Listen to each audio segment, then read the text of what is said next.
Hi, this is Michelle Zauner from Japanese Breakfast, and you're listening to the LSQ podcast.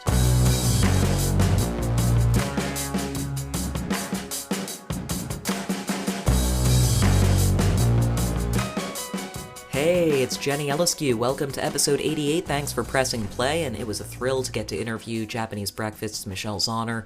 And I did a little something different with this interview, because in Michelle's beautiful best-selling memoir, Crying in H Mart, Chapter 5 to be exact, she does an amazing job of narrating her early years getting into music. I actually had her read a little bit of that, and we'll play it for you in a bit. But also, I wanted to spend more of our time together delving into her inspirations as a writer and where those first came from. So that's one of the main focuses of the conversation you're about to hear. But first, let's listen to Michelle reading a bit of Chapter 5 from Crying in H Mart, now available in a paperback edition. Ooh, also, Michelle is out on a book tour right now, and you can get info at japanesebreakfast.rocks. Nothing was as vital as music, the only comfort for my existential dread. I spent my days downloading songs one at a time off LimeWire and getting into heated discussions on AIM about whether the Foo Fighters' acoustic version of Everlong was better than the original. I pocketed my allowance and lunch money to spend exclusively on CDs from House of Records, analyzing lyrics in the liner notes, obsessing over interviews with the champions of Pacific Northwest indie rock, memorizing the rosters of labels like K Records and Kill Rock Stars, and plotting which concerts I'd attend. Hello, Michelle from Japanese Breakfast. Michelle Zauner, welcome to the LSQ podcast. Thank you for having me. Are you home for a moment, for a brief reprieve? Yeah, I'm home for like 4 or 5 days, and then I go on a long book tour for 4 to 5 weeks. Did you do a book tour when the hardcover? Because for listeners, we get to celebrate the publishing of the paperback edition of Crying in H Mart. And did you do a book tour when the hardcover came out a couple of years ago? I did a virtual one. We were still pretty entrenched in COVID, and yeah, so I did a virtual book tour, which was it was fun, but it was disappointing because I was looking forward to not having to load gear and just like to really relish showing up at a place with just like a book and a tote instead of like a trailer's worth of heavy equipment. And I feel like I've really conditioned to that lifestyle as a musician, but then I didn't get to do it. So this is the first time that I'm kind of trekking out on my own and experiencing that. Yeah, so exciting. So this is your first IRL book tour ever. Yes, ever. And is without spoiling anything for people who are going to be coming out to those, are you going to play music and also read some from the book? What's the plan? I've done a number of like these kinds of events, but never like a full string of a tour celebrating the book or promoting the book.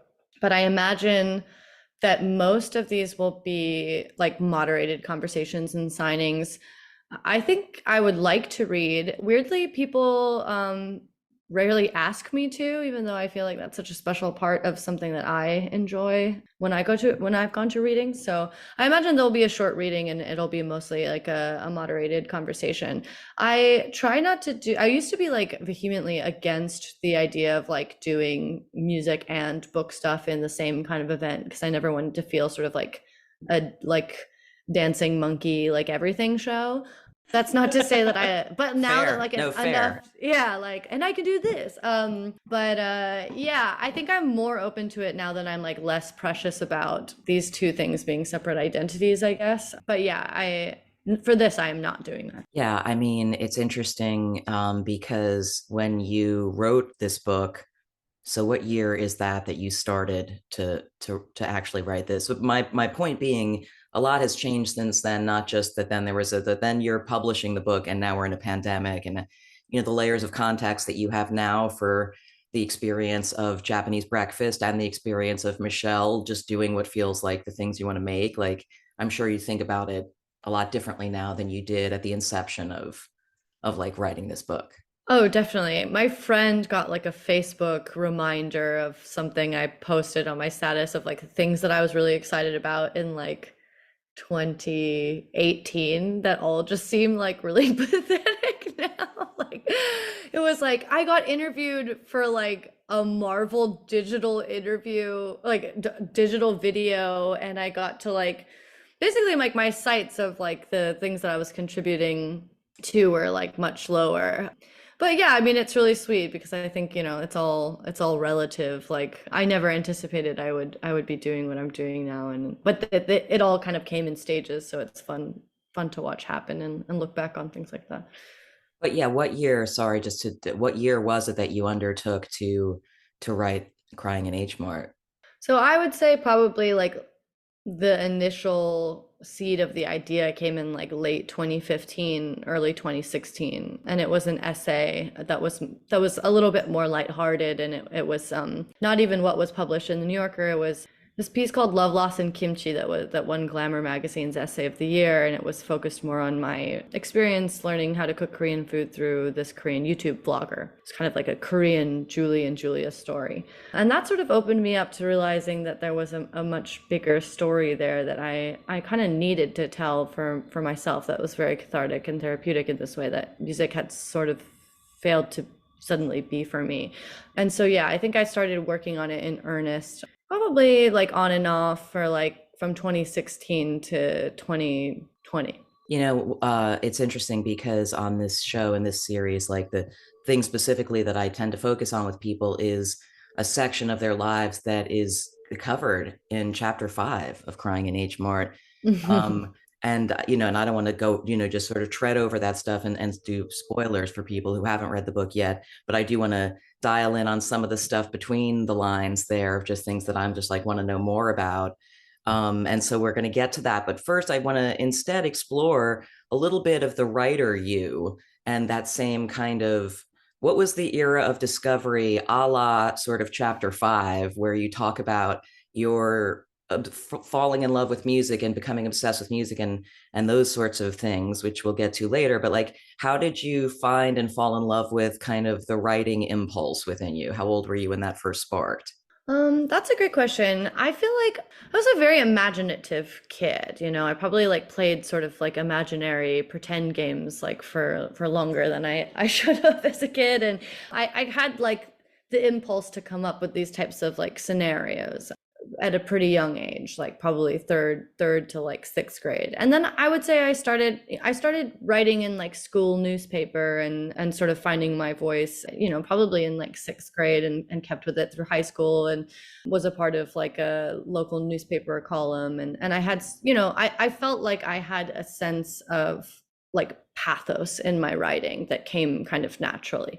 Can I ask for an example of what you can remember as a naive early thing you wrote, but that still in retrospect, you're like, that had a kind of a good awareness of pathos? Like even just like my first I mean, I was interested in like these like ordinary compulsions, I guess. Like I'm trying to think of like what I wrote for this newspaper that is not completely mortifying. I mean, I think I just was enchanted by like even in my early like songwriting days, like of just like, losing a friend to like another friend group, or like before you even like develop like romantic relationships, of just like what growing up and like the pains of growing up, really, like those types of stories. And yeah, I think I had a sense of that. And then it wasn't probably until college that I started really feeling like I could that writing was really quite interesting to me, and what I was most passionate about. And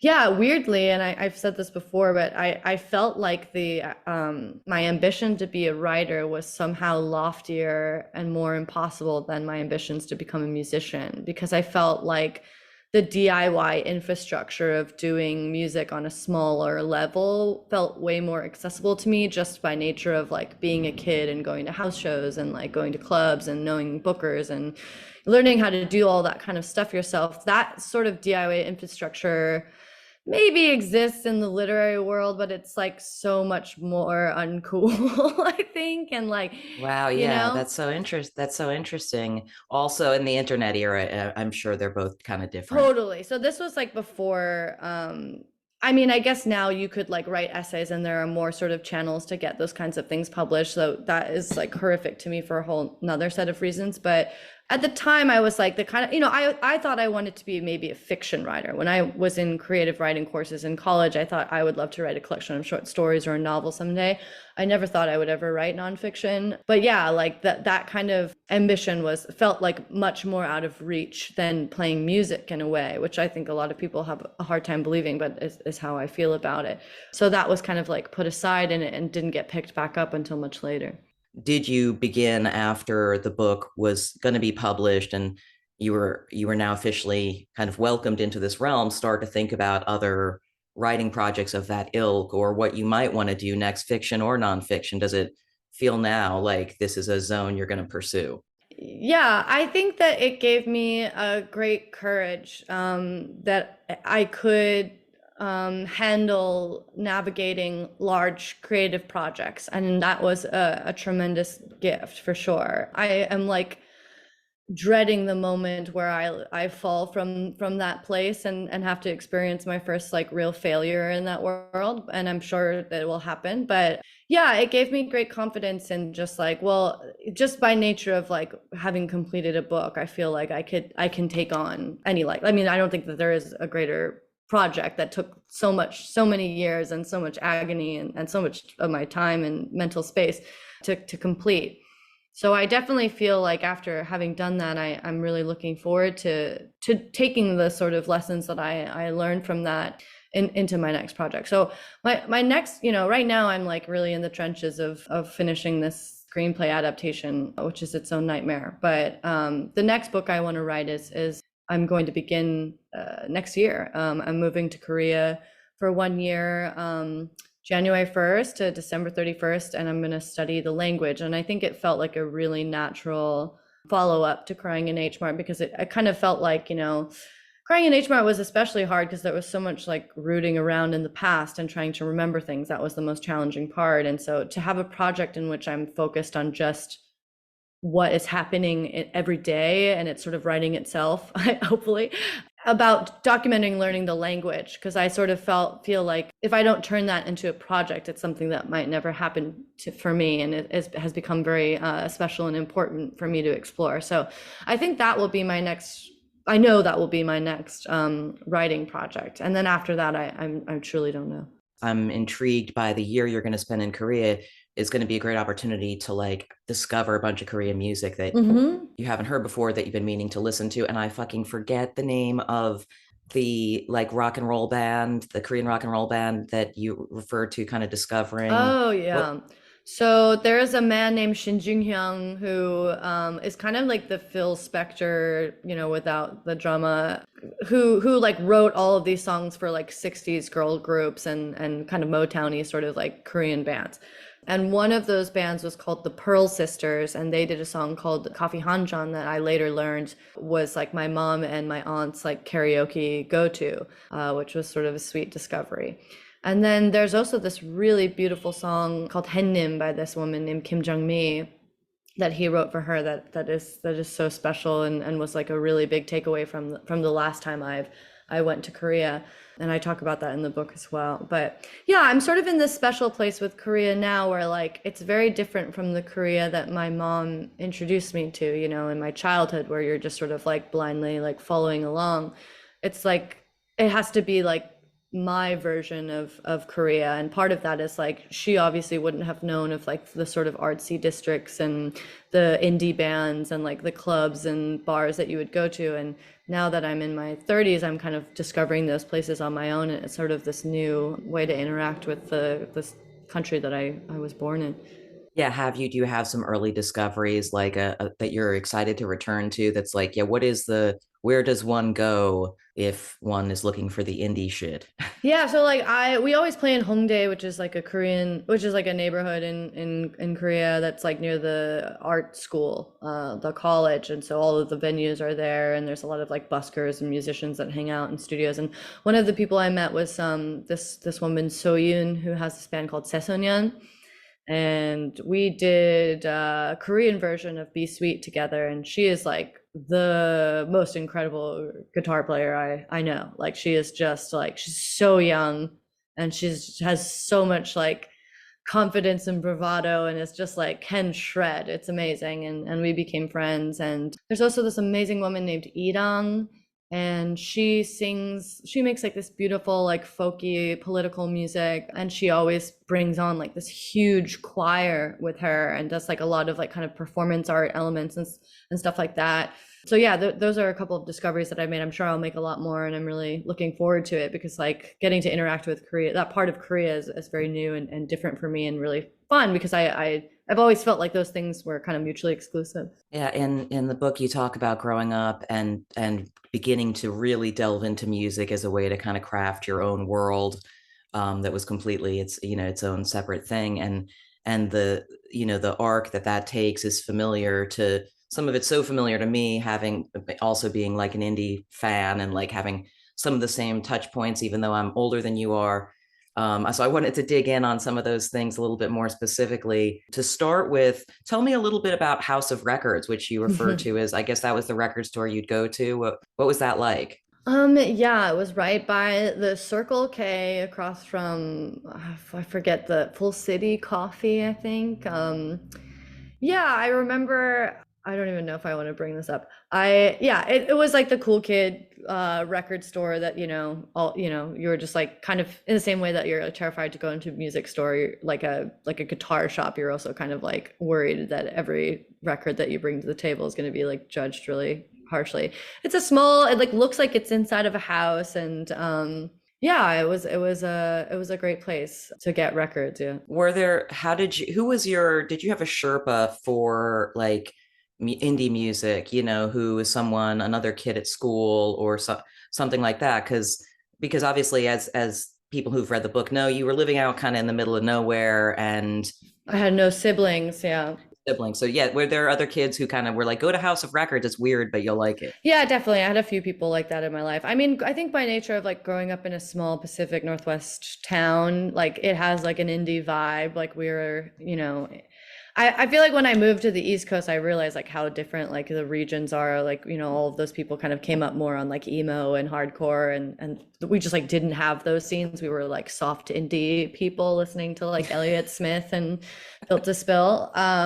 So I think like just the nature of the region, like we have that kind of lore. We have like the K Records bands like Mount Erie and like the sort of anti-folk Moldy Peaches, like Beat Happening and those kinds of bands that were like, I would say like that influenced me in a huge way because it kind of was the introduction I had to like weird DIY music that felt like just so accessible. Like you could just go to a coffee shop and like make that same kind of stuff that was like having such a big effect on you. But yeah, I mean, my girlfriends like Nicole and her mom introduced me. Like we were listening to a lot of that kind of stuff. We were seeing shows at the Wow Hall, and my first boyfriend, Nick Holly Gamer, was like a big influence and played the guitar and really inspired me to like learn how to do that. And I think that it was mostly just like kids at school in that city like were pretty into rock and indie music, and so I naturally like wanted to it became captivated by it. What among that stuff would you say that early on you were kind of emulating, or you can Oh hear yeah. what were the touchstones that your songs might have echoed back then? I think I was really, really insecure about my voice, and always have been. I've never felt like a good singer. I just, wanted to write songs, and by nature of just like, I just had to be the singer. So I think I was really inspired by bands like, Kimya Dawson and Moldy Peaches and Mount Erie and, Phil Elverum, because they were people who don't have objectively like beautiful like Mariah Carey, Whitney Houston diva voices, but they had this very particular type of storytelling, and their voices were still very appealing and compelling to me. So yeah, I was always like interested in that kind of like wordy, almost like lackadaisical kind of style of singing initially. And then I also realized that I had quite like a high voice. And so I also got really into Joanna Newsom, and for a while was like pushing my voice like way beyond its register to like try to kind of emulate her style, and eventually kind of settled into something that was a little more of my own. I just saw Joanna Newsom last night here in LA. With She Fleet was the Foxes, I saw the with Fleet photos. I'm Foxes. so envious. It was beautiful. I mean, just like what a reminder of what her voice really, like her voice actually sounds perfect in a room just coming out of her mouth. Yeah. Like, I mean, what the fuck? I mean, would they would if we heard one of the earliest demos of a song that you wrote yourself, would does it have echoes of what we now hear as Japanese breakfast? Would we recognize it as could that be a demo from way back?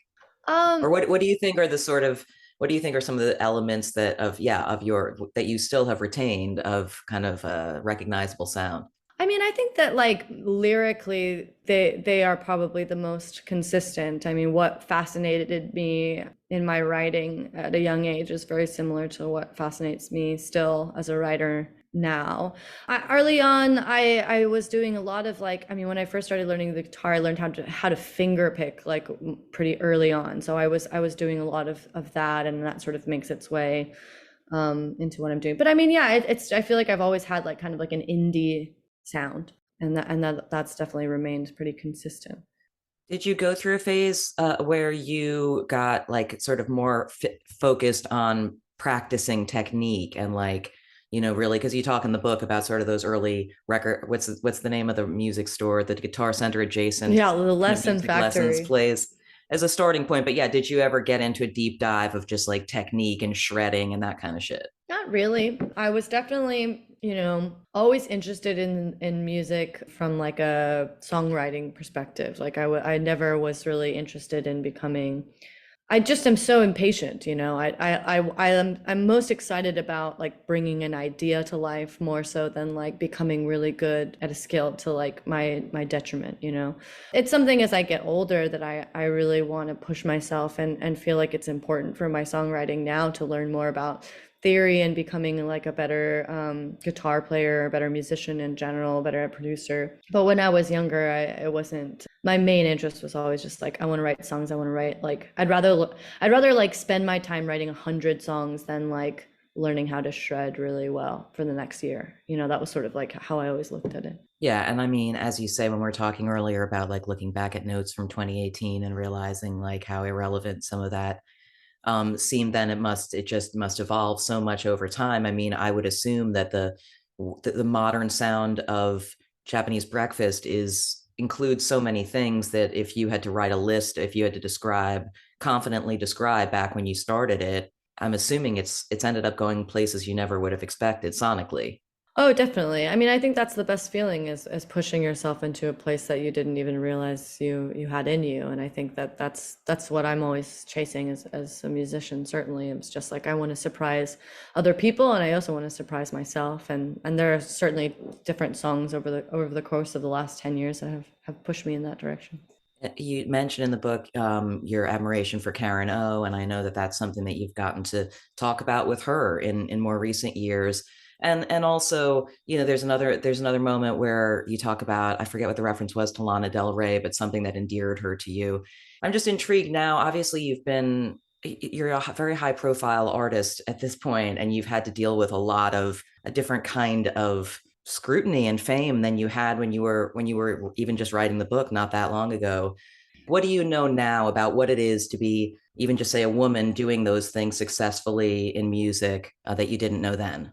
I don't know. I mean, I don't know if I've like it's changed much for me because I think it's really precious to like hold on to what got you there to begin with. So, I'm really lucky, knock on wood. I haven't really had I'm in like a really sweet spot where I'm not like chased at the airport. I like it's still very flattering to get like recognized on the street, and it happens every so often, and it's always like very delightful. I have friends that, are not have a certain type of fame that like doesn't allow them to do that, and that sounds really awful, and I'm definitely not at that place in my career, and hopefully will never be. But I think that I just try to do things the same way, like it's almost like, what got me here to begin with was not pandering to anyone's expectations or being so fixated on people analyzing my decision making. So I don't think much about it.